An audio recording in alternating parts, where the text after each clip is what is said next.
baru mengikuti latihan, ya. Jadi tidak masuk ke kategori seperti ini, ya. Itu masih kita berikan teknik-teknik dasar. Jadi kalau yang udah pakai periodisasi, kita menyusun sebuah periodisasi latihan, itu khusus untuk atlet-atlet yang siap bertanding.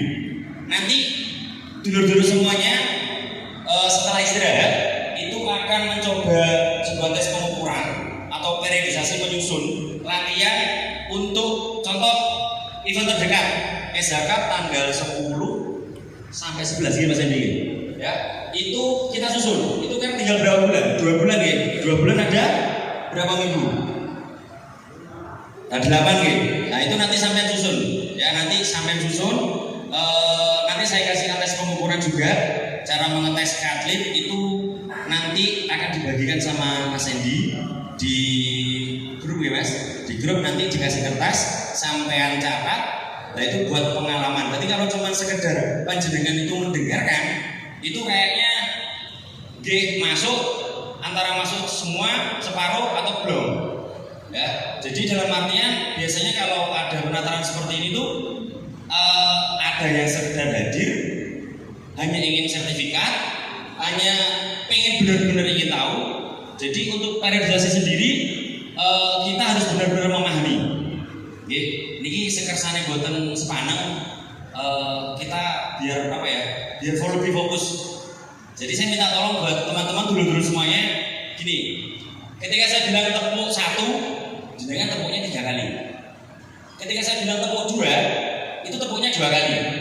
Tapi ketika saya bilang tepuk 3, itu tepuknya 1 kali.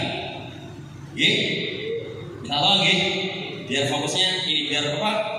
Ngantuknya berkurang. Mas Blek? Siap. Tepuk 3, tepuk 2, tepuk 1, tepuk 3, tepuk 3, tepuk 1 kali. Oke, semangat kira-kira. Berarti masih fokus belum ngantuk Nah, lanjut ke daya tahan. Jadi seorang atlet itu harus punya daya tahan yang luar biasa. Sebelum ke daya tahan, kita harus tahu atlet itu punya penyakit atau tidak. Jadi ketika atlet itu punya asma sampai genjot daya tahan, ambiar. Ya, jadi seorang pelatih itu harus paham. Ya, jadi atletnya itu daya tahannya sampai seberapa?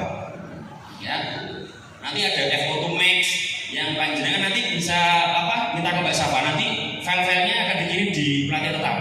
Ya, bisa dipelajari. Kalau saya sampaikan sebanyak mungkin itu makin numpuk prakasuk. Ya, tapi nanti ketika ada kebingungan bisa nanya ke Kamasina Abu.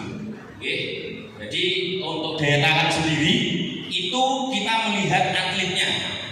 Seorang atlet itu daya tahannya sampai seberapa? Contoh atlet itu kok punya asma sampai genjot narik FO max 1600, ya, tekan 800 geledak, olah dikaploki. Itu malah tidak baik. Ya, dalam artian kita harus melihat atlet itu mampu atau tidak.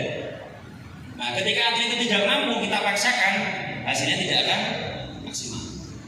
Lanjut di kelenturan. Ya, fungsi dari kelenturan atlet.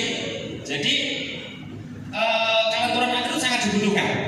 Ketika atlet itu kaku kayak robot, jenengan ningali atlet sambung kayak robot, habis-habisan nonton itu kan kurangnya kelenturan.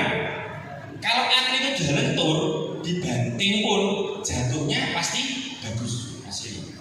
Karena saking kakune tiba gerak bisa patah. Jadi kelenturan itu nanti bisa disampaikan pas nanti praktek setelah istirahat. Ya.